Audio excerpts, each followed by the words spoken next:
أعوذ بالله من الشيطان الرجيم. بسم الله الرحمن الرحيم. قول معروف ومغفرة خير من صدقة يتبعها أذى والله غني حليم. صلی اللہ علیہ النبی الکریم. سورۃ البقرہ آیت نمبر 263. اس تاکید میں 7 آیات کا سلسلہ جاری ہے. 2 آیات ہو چکی کہ تعلیم الشرافہ یہ ہے کہ شرافت الاموال ہو، جو بچ جائے اسے فضولیات پر خرچ نہ کرو، جو کہ حکم گزرا تھا سورۃ البقرہ آیت نمبر 219 کے اندر. جو بچ جائے اسے اللہ کی راہ میں دو، اس کے اندر تم معاشرے کے ایک اچھے فرد کہلواؤ گے اور تمہاری وجہ سے کئی لوگ سکون پائیں گے.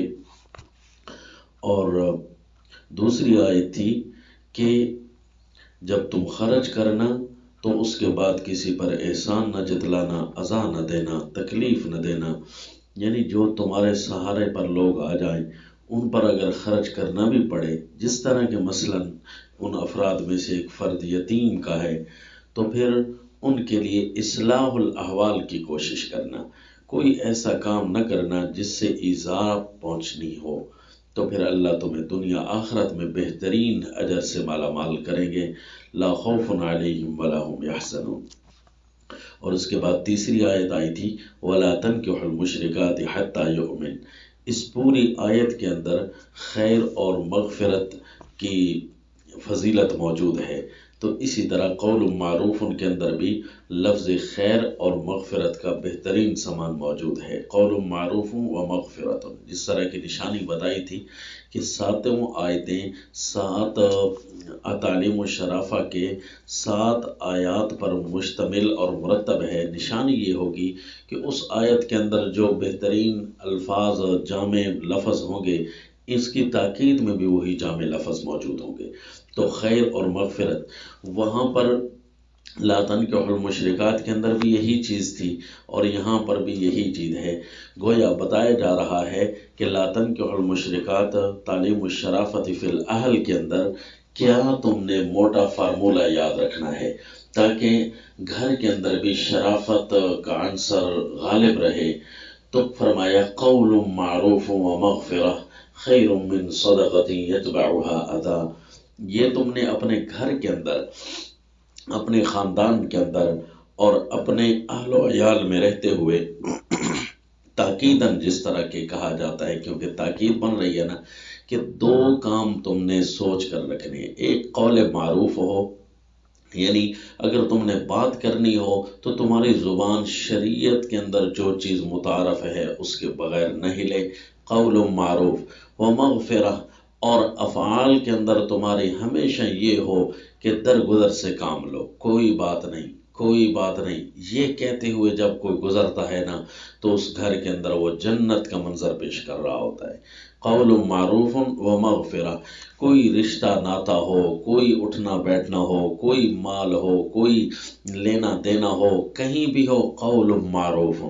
ہر وقت یہ پوچھے کہ قول معروف یہاں کیا ہے، مجھے کہنا کیا ہے، شریعت کیسی چیزوں کی اجازت دیتی ہے. تو پھر تمہارے صرف رشتے ناتے ہی خیر سے نہیں بلکہ تمام امور خیر سے سر انجام پائیں گے. قول معروف. اور دوسری چیز، جب معاشرت میں رہنا ہے، اہل و عیال میں رہنا ہے، تو سب سے اچھا فرد وہ ہے جو اپنے اہل و عیال کے ساتھ حسن اخلاق سے پیش آتا ہے. کیونکہ یومیہ روزمرہ میں برتن بھی اکٹھے پڑے ہوئے بچتے رہتے ہیں، تو یہ بھی ایک مشکل مرحلہ آ جاتا ہے مومن کے لیے کہ اس کی طبیعت پر کئی اتار چڑھاؤ آئیں گے، اس کے آرام، خلل، خیال، سکون میں کئی مرحلے آئیں گے. تو ایسا نہ ہو کہ زبان ایسے طریقے سے نہ چل جائے جو کہ ایک عبادت گزار کی زبان نہیں ہوتی، تو گھر کے اندر تمہاری وجہ سے پریشانی نہ آ جائے.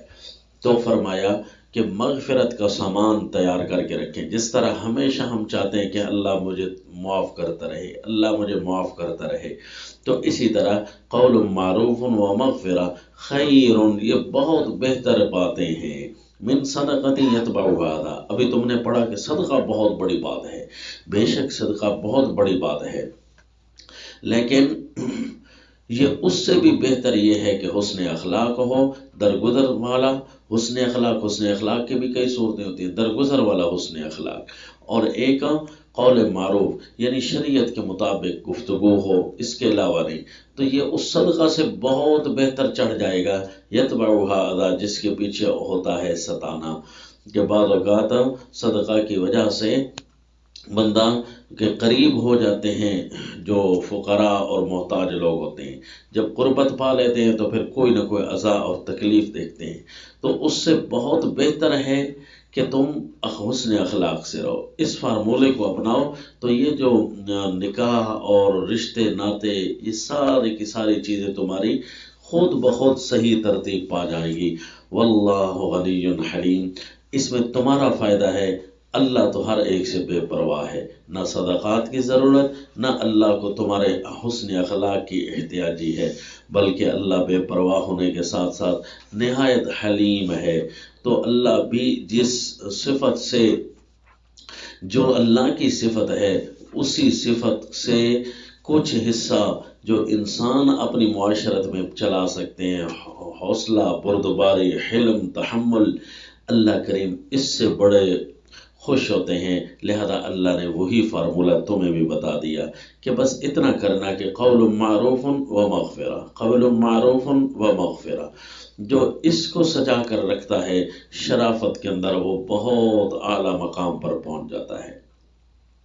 کیونکہ حدیث پاک میں بھی آیا کہ صدقہ، یہ حسن اخلاق سے بندہ وہ رتبے پا لیتا ہے جو نماز اور روزہ سے بھی اس مقام تک ابھی نہیں پہنچا ہوتا، کہ حسن اخلاق سے اس مقام تک بھی پہنچ جاتا ہے. یہ مطلب نہیں کہ نماز روزہ چھوڑ دے، نہیں، نماز روزہ چلنا تو یہ تو اس گاڑی کی ضروریات میں سے ہے نا. پھر جب حسن اخلاق ساتھ ٹچ ہو جائے تو بہت تیزی سے پہنچ جاتا ہے اگلے مرحلوں پر. تو یہ تاکید کی آیت نمبر 3 تھی. اب تاکید کی آیت نمبر 4، یا ایھا الذین آمنوا. یا لفظ ایمان کا خطاب کر کے مومنوں کو تاکید مزید کی. لگتا یہ ہے کہ یہاں تاکید مزید کوئی مزید اہم ہوگی. تو جس آیت پر مرتب ہو رہی ہے وہ آیت تھی یسألونک عن المحیض قل هو اذی فاعتزلوا النساء فی المحیض ولا تقربوهن حتی یطہرن. ایک ہے شریعت مطہرہ اور ایک ہے بندے کے ذاتی چاہتے اور اس کے ذاتی افکار. تو اس میں دیکھنا کیا ہے کہ اللہ کے دین کی طرف بار بار لوٹتا ہے یا اپنے ذاتی افعال کو ترجیح دیتا ہے. تو ان ساری ضروریات میں جو بندہ اتباع شریعت کرنے والا ہو وہ تواب کہلاتا ہے، یعنی اللہ کے دین کی طرف رجوع کرتا ہے. تو اس آیت میں ہے ان اللہ یحب التوابین، ہر وقت ہر چاہت میں دین کو مقدم رکھنے والا یہ اعلیٰ ہے. تو اللہ اس کو محبوب رکھتے ہیں. اور پھر اللہ نے جن کاموں کو اسے حکم دیا ہے اس میں تو خوب طہارت ہے، جتنے بھی چیزیں ہیں اس کے اندر گندگی نام کی چیز نہیں. تو جو تواب ہو وہ متطہر تو یقیناً ہوتا ہے. ان اللہ یحب التوابین و یحب المتطہرین. اب اس آیت پر یہ مرتب ہوا تاکید مزید کے طور پر کہ ایمان والو جب بھی تم کوئی کام کرو ان میں خصوصی طور پر جو صدقات جیسی اعلیٰ چیز ہوتی ہے، لا تبطلوا صدقاتکم بالمن والاذی، اتنی پاکیزہ چیز کو بد اخلاقی کے ساتھ خراب نہ کرنا، کیونکہ تم تواب اور متطہر لوگ ہو. جب تم اپنے صدقات جیسی بڑی بڑی نیکیوں کو، کیونکہ یہ جہاد سے چل کر اور ادنا سے ادنا فرد غریب کے لیے صدقہ چلتا ہے، تو اپنے اتنی بڑی نیکی کو بد اخلاقی کے ساتھ ملانا نہیں. کیونکہ صدقے میں بد اخلاقی کب آتی ہے؟ جب بندہ احسان رکھ کر صدقہ کرتا ہے. تو فرمایا لا تبطلوا صدقاتکم بالمن والاذی، احسان رکھ کر اپنے صدقات کو باطل نہ کرو۔ یہ تو بہت بری چیز ہے کہ صدقہ بندہ کر رہا ہو اور احسان بھی رکھ رہا ہو کسی پر، پھر اس سے اپنے کام نکلوائے۔ والاذا، اور ایذا دیتا رہے، اس بندے کو شرمندگی اور تکلیف ہوتی رہے۔ فرمایا تم تو اعلیٰ ترین فرد ہو، تواب اور متطہر ہو، تمہارے صدقات کے اندر بھی یہ چیزیں نہیں ہونی چاہیے۔ صدقات کے اندر جب یہ چیزیں نہ ہوں تو پھر گھریلو احکام اور معاملات میں کیسے یہ گندگیاں ہوں۔ لہذا قل هو اذن فاعتزلوا النساء فی المحیض، مومن اپنے ہر کردار میں دوسرے کے ساتھ کردار، اپنے اہل و عیال کے ساتھ اس کے کردار، وہ سارے کے سارے متطہر ہوتے ہیں، ہر قسم کی باطنی اور ظاہری گندگی سے دور ہوتے ہیں۔ تو اس لیے اللہ بندوں کی رہنمائی فرماتے ہیں کہ دیکھو تمہاری رہنمائی اس طریقے سے کی جا رہی ہے کہ تمہارے پاس گندگی کبھی نہیں آئے گی، جبکہ کافر چونکہ ایسی چیزوں کو نہیں مانتے تو اس آیت کے آخر میں واللہ لا یہدی القوم الکافرین، اور اللہ کافر قوم کو تو سیدھی راہ نہیں دکھاتا، بلکہ اللہ تو مومنوں کو سیدھی راہ دکھاتا ہے۔ جو اس طرف آئیں گے تو سیدھی راہ پائیں گے، کافروں کا تو کفر ہوتا ہے، وہاں تو سیدھی راہ ہوتی نہیں ہے۔ تو فرمایا اپنے صدقات کو احسان رکھ کر اور ایذا دے کر باطل نہ کرو۔ لا تبطلوا صدقاتکم بالمن والاذی کالذی ينفق مالہ رئاء الناس، اس آدمی کی طرح باطل نہ کرو جو آدمی خرچ کرتا ہے اپنے مال کو لوگوں کے دکھاوے کے لیے۔ دیکھو کئی کافر ہیں، مال خرچ کرتے ہیں، ان کے ذہن میں کیا ہوتا ہے؟ بس لوگوں کو ہی دکھانا مقصود ہوتا ہے۔ مومن اپنے اللہ کو دکھاتا ہے، اس کے ذہن میں اپنے اللہ کی مرضات ہوتی ہے، مرضات اللہ کی رضا ہوتی ہے۔ جبکہ کافر مال خرچ کرتا ہے لوگوں کے دکھانے کو، ولا یؤمن باللہ والیوم الآخر، اس کے ذہن میں کوئی دین اور شریعت نہیں ہوتی، کیونکہ دین اور شریعت تو یہ ہے اللہ کو ماننا اور آخرت کے دن کو ماننا۔ اللہ کو ماننا یعنی دنیا کے سارے احکام اللہ کے تابع ہوں اور آخرت میں جواب دہی کا خوف ہو۔ مبدا اور معاد کا ذکر کیا، سارا دین گویا کہ اس کے اندر اشارہ کر دیا۔ ولا یؤمن باللہ والیوم الآخر، وہ دین کے کسی حصے کو نہیں مانتا۔ فمثلہ، تو اب اس کی طرح نہ ہو جانا، کیونکہ اس کی مثال تو پھر یہ ہے کہ فمثلہ کمثل صفوان علیہ تراب، کہ ایک اس کی مثال ایسی ہے جیسے صاف پتھر ہو، صفوان علیہ تراب، اس پر پڑی ہو کچھ مٹی۔ صاف پتھر ہو، پتھر پر بھی کوئی مٹی پڑی ہو، تو مثال دینے کا انداز بھی دیکھیے کہ ایک تو خود پتھر ہے، نہ گھاس اگاتا ہے نہ پانی کو اندر جذب کرتا ہے، تو یہ پتھر ہوتا ہے۔ اور پھر پتھر کے اوپر بھی کوئی گرد پڑی ہوئی ہو، کوئی مٹی پڑی ہوئی ہو، تو کافر کی مثال ایسی ہے کہ جیسے پتھر ہو اور پتھر کے اوپر اگر کچھ چیز آ بھی جائے تو وہ مٹی ہی ہوتی ہے۔ وہ جتنے بھی اچھے کام کرتا ہے وہ سارے کے سارے گندے ہی ہوتے ہیں۔ کیوں جی؟ کہ دیسی گھی پڑا ہو اور اس کو کسی گندے برتن میں ڈال دو تو کیا خیال ہے وہ دیسی گھی اچھا ہوگا؟ نہیں، گھی تو بے شک اچھا ہے، لیکن جس چیز کے ساتھ ٹچ ہوا ہے وہ چیز بڑی خراب تھی۔ تو اسی طرح مال خرچ کرنا تو لوگوں کے سکون کے لیے بڑی اچھی چیز ہے، لیکن جب کافر اپنے کفر اور شرک کے ساتھ اور اللہ کی دشمنی کے ساتھ ایسی چیزوں کو ملا کر پیش کرتا ہے تو یہ پھر اس کے لیے مزید گندی بن جاتی ہے۔ تو اسی لیے فرمایا کمثل صفوان علیہ تراب فاصابہ وابل، پھر اس پر مزید یہ کہ پہلے چیز ہی ایسی نہیں تھی، پھر اوپر بارش بھی آ گئی، زور کا میہ، فاصابہ وابل، زور کی بارش، زور کا میہ اس پر آیا، فترکہ صلدا، اور اس کو بالکل صاف شفاف چھوڑ دیا، نہ پہلے کچھ، جس طرح پہلے کچھ نہیں تھا اب بھی کچھ نہیں۔ لا یقدرون علی شیء مما کسبوا، وہ کچھ بھی ہاتھ نہ لگا ان لوگوں کے جو انہوں نے کمایا۔ دیکھو جو کسب کیا کچھ بھی ہاتھ نہ لگا، چلو مٹی گندی تھی کچھ تو پاس تھا، نہ وہ بھی اب نہ رہی۔ تو اسی طرح کافر قوم کی اللہ کوئی بھی راہ نہیں دکھاتا اور کام نہیں بننے دیتا۔ واللہ لا یہدی القوم الکافرین، کیونکہ یہ خلاف فطرت لوگ ہوتے ہیں، خلاف فطرت امور کو پسند کر رہے ہوتے ہیں، جبکہ فطرت کے اندر ہی سارے کے سارے فوائد ہیں۔ واللہ لا یہدی القوم الکافرین۔ تو اس لیے جس آیت پر مرتب ہے وہاں تھا ان اللہ یحب التوابین و یحب المتطہرین، اپنے تمام افعال، اپنے تمام اعمال، اپنے تمام کرداروں کے اندر وہ تواب بن کر رہتے ہیں اور متطہر ہوتے ہیں، جبکہ کافر کا ہر عمل وہ ضائع ہوتا ہے کیونکہ اس کے اندر اندھیریاں اور گندگیاں اور ذاتی آراء اور چاہتیں اور لالچیں شامل ہوتی ہیں۔ واللہ لا یہدی القوم الکافرین۔ تو یہ ہو گئی پانچویں آیت، چوتھی آیت ہو گئی۔ اب آگے وہ مثل الذین ينفقون اموالہم، یہ پانچویں آیت ہے، اور وہاں پر پانچویں آیت کون سی تھی؟ نساؤکم حرث لکم فأتوا حرثکم انا شئتم وقدموا لانفسکم واتقوا اللہ واعلموا انکم ملاقوہ وبشر المؤمنین، کہ تمہارے لیے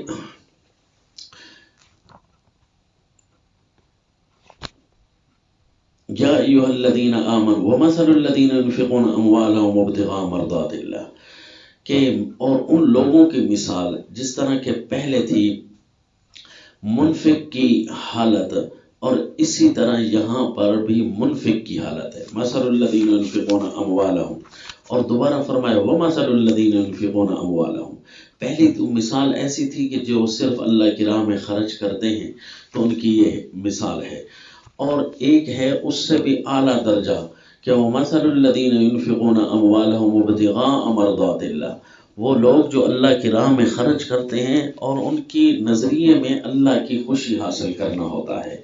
ایک وہ لوگ ہیں جو خرچ کرتے ہیں اللہ کی راہ میں، ہوتے مومن ہیں، اور ان کے اندر کوئی نہ کوئی کمی بھی آ جائے تب بھی معاشرے کے اندر وہ خوبصورت دانے کی حیثیت ہوتی ہے، لیکن ان کے اعمال میں کوئی کمی نہ آئے، اس لیے تو وہاں فرمایا واللہ یضاعف لمن یشاء، اللہ ان کے پھر خلوص کو دیکھتے ہوئے بڑھاتا جائے گا ان کے چھوٹے سے چھوٹے کام کو بھی۔ اور یہاں فرمایا کہ وہ ایک ہیں بالکل اعلیٰ ترین اور کمال والے لوگ، مثل الذین ينفقون اموالہم ابتغاء مرضات اللہ، وہ لوگ جو خرچ کرتے ہیں اپنے مالوں کو اللہ کی خوشی حاصل کرنے کے لیے، وتثبیتا من انفسہم، اور اپنے دلوں کو ثابت کر کے، یعنی اپنے دلوں کو پکا کرنے کے لیے دین پر، دین کے لیے وہ تثبیت حاصل کرنا چاہتے ہیں تاکہ ہمارا دین کے ساتھ ہی فائدہ ہو، اللہ کے دین میں ہی فائدہ ہوتا ہے، اللہ کے دین پر ہی خرچ کرنا، یہ بڑی سے بڑی چیزیں خرچ کرنا، اللہ کے راہ میں بڑی سے بڑی نیکیاں کمانا، یہ اس لیے ہے تاکہ دین جیسی عظیم نعمت سے کبھی ہم جدا نہ ہو سکیں۔ وَتَثْبِيتًا مِّنْ أَنفُسِهِمْ، تو ان لوگوں کی مثال جس میں کسی قسم کی کمی نہیں ہوتی، وہ معاشرے میں فقط ایک دانہ ہی نہیں ہوتے اعلیٰ ترین، بلکہ کمثل جنت، ان کی مثال تو پورے باغ کی طرح ہے، اور باغ بھی عام جگہ پر نہ ہو، اس باغ کی لوکیشن، اس کی جگہ اتنی ہے کہ بربوۃ، بلند زمین پر ہے، یعنی جس ایریے میں وہ باغ ہو اور وہ باغ کسی اونچی جگہ پر ہونا تو سب سے پہلے بارش کا کھچاؤ وہیں ہوتا ہے، اصابہ وابل، اس پر پڑا ہے زور کبھی، آس پاس بارش کو کسی چیز نے رکاوٹ میں نہیں ڈالا، تو پھر ایسے باغ کا کیا ہوتا ہے جی؟ فآتت اکلھا ضعفین، وہ جب بھی اپنا پھل دیتا ہے تو دیتا ہے دگنا، اپنی حیثیت سے ڈبل کر کے، یعنی لدا ہوا محسوس ہوتا ہے، یوں لگتا ہے کہ اس کی شاخیں ٹوٹ جائے گی، یہ بھر گیا ہے، اپنی حیثیت سے بھی زیادہ دے رہا ہے، اتنی بارش اس کو پہنچی ہے۔ فإن لم يصبها وابل، اگر اس بالفرض اس باغ کو نہ بھی پڑے زور کمی، تو فطل، تو بوندا باندی ہی کافی ہے، فوار ہی کافی ہے، اس سے وہ صبح کی شبنم مراد نہیں جو قطرے قطرے بن کر پڑی ہوتی ہے، کیونکہ وہ ناکافی ہوتی ہے، یہاں سے فطل، تل اس کو کہتے ہیں فوار یا بوندا باندی، کہ ہلکا می ہی اس کو کافی ہو جاتا ہے، جو کہ باغ کی خوراک کے لیے ہوتا ہے ضروری۔ تو فرمایا دیکھو واللہ بما تعملون بصیر، اللہ تمہارے اعمال کو خوب دیکھتا ہے کہ کون کس حیثیت سے باغ بن کر رہ رہا ہے، اگر یعنی اس کے پاس مال و دولت کی فراوانی ہو تو چونکہ اللہ کی عبادت میں وہ پہلا نمبر آتا ہے، تو اللہ کریم اس کو ہر موسم میں نوازتے ہیں، ہر رحمت سے نوازتے ہیں، اس لیے قرآن میں حکم ہے وَاسْأَلُوا اللَّهَ مِنْ فَضْلِهِ، اللہ سے اپنا فضل مانگو، تو وہ فضل و احسان سے بھرا ہوا ہوتا ہے، لدا ہوا ہوتا ہے، اور اگر بالفرض کوئی مشکل حالات آ بھی جائے نا تب بھی ہلکی فوار ہی کافی ہوتی ہے اس کو. وہ جس طرح کے سیدنا یوسف علیہ الصلوۃ والتسلیم مشکل حالات میں تھے قحط کے زمانے میں، پھر بھی وہ ایک باغ کی حیثیت بن کر رہے پورے لوگوں کے لیے. تو فطلن وہ فوار ہی کافی ہے. تو جس طرح یہ ایک باغ ہوتا ہے اور باغ کے اندر مشکل حالات میں بھی وہ کم از کم اتنا ہوتا ہے کہ موسمی پھل فروٹ تو اس کے اندر وافر ہوتا ہے. تو اسی طرح خرچ کرنے والا اللہ کی راہ میں جب اعلیٰ ترین فرد بن کر رہے تو اس کی مثال ایسی ہے. اب جس آیت پر مرتب ہے اس کا حسن ترتیب دیکھیے. وہاں ہے نساؤکم حرث لکم، عورتیں تمہارے لیے کھیتیاں ہیں. کھیتیاں کیا ہوتا ہے؟ وہ زمین کے اندر ہونے والی سارے کے سارے وہ غلے ہوتے ہیں جو زمین کے اندر لگتے ہیں، اس کو حرث کہتے ہیں. اور باغ کیا ہوتا ہے؟ جو کہ پورا کا پورا چھتوں پر لگا ہوتا ہے، یعنی اونچا، زمین سے اونچا ہوتا ہے. انگور ہو، امرود ہو، کھجور ہو، جو بیلوں والے ہوں یا تنوں والے ہوں، کوئی بھی چیز ہو وہ عرش بن کر اوپر اوپر رہتے ہیں. تو فرمایا کہ جو عورتیں ہیں وہ تمہارے لیے کھیتیاں ہیں اور تم ان کے لیے باغ بن کر رہو. مرد کی مثال اس باغ کی طرح ہے جو کہ ان کھیتیوں کو بھی سنبھال کر رکھتا ہے اور دگنے سے کئی گنا، یعنی اپنی بھری شاخیں اور اپنی خوبصورت زمین سے وہ لدا ہوا ہوتا ہے. نہ زمین کا نچلا حصہ ضائع، نہ اوپر والا حصہ ضائع ہوتا ہے. تو اس کی مثال اس باغ کی ہے.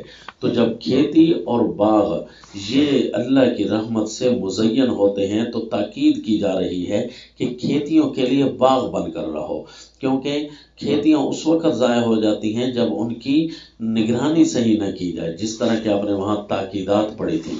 اور اگر باغ اوپر کھیتی کے لگا ہوا ہو تو اس کی حفاظت تو بندہ ڈبل ہی کرتا ہے نا. تو اسی طرح باغ بن کر رہو، کیونکہ باغ کی حفاظت بہت پرزور طریقے سے کی جاتی ہے. تو جب اوپر کے حصے کی حفاظت پرزور طریقے سے کی جاتی ہے تو نچلی زمین تو اور زیادہ مزین اور خوبصورت ہوتی ہے. تو تاکید کے لیے جو انداز اختیار فرمایا وہ تھا بھی اموال کا، کیونکہ خرچ کرنا یہ مرد کے ذمہ ہوتا ہے. تو تاکید انفاق کی صورت میں ارشاد فرمائی، اور انفاق کے اندر بھی رنگ جو اپنایا وہ سارا کا سارا یہ ہے کہ اپنے لیے باغ بن کر رہو، کیونکہ تمہارا اس میں فائدہ اتنا زیادہ ہے کہ تمہاری کھیتیاں محفوظ رہیں گی. دیکھیں جی حسن ترتیب کہ اگر کھیتیوں کو محفوظ کرنا ہے تو اعلیٰ طریقہ یہ ہے کہ ان کے لیے باغ بن جاؤ، وہاں باغ اگاؤ. تو جس کھیتی کے اندر باغات ہوتے ہیں تو وہ کھیتی خوب لہلہاتی ہے، کیونکہ اس کی ہر طرح سے حفاظت کی جاتی ہے، اس کے لیے خوراک، پانی، اس کا سارا بھرپور انتظام کیا جاتا ہے تاکہ وہ کوئی چیز نقصان میں نہ جائے. تو ایک ایسی زمین ہوتی ہے جس کے اوپر باغ نہیں ہوتے تو وہ بھی اپنی ایک کوشش مانگتی ہے، لیکن جب زمین کے اوپر باغ بھی ہو تو اس کی محنت کے کیا کہنے ہوتے ہیں. پھر وہ خوب لہلہاتی تب ہے جب کہ اس کے اندر اسی تاکید کی محنت کی جائے جس طرح کہ اس کی چاہت ہے، تو پھر دونوں زمینوں کا فائدہ ہوتا ہے. تو یوں کر کے تاکید بھی ارشاد فرمائی. تو یہ تعلیم الشرافہ کی تاکیدات میں سے 5ویں آیت ہے. اب 2 آیتیں مزید رہ گئی انشاءاللہ، پھر وما علینا الا البلاغ.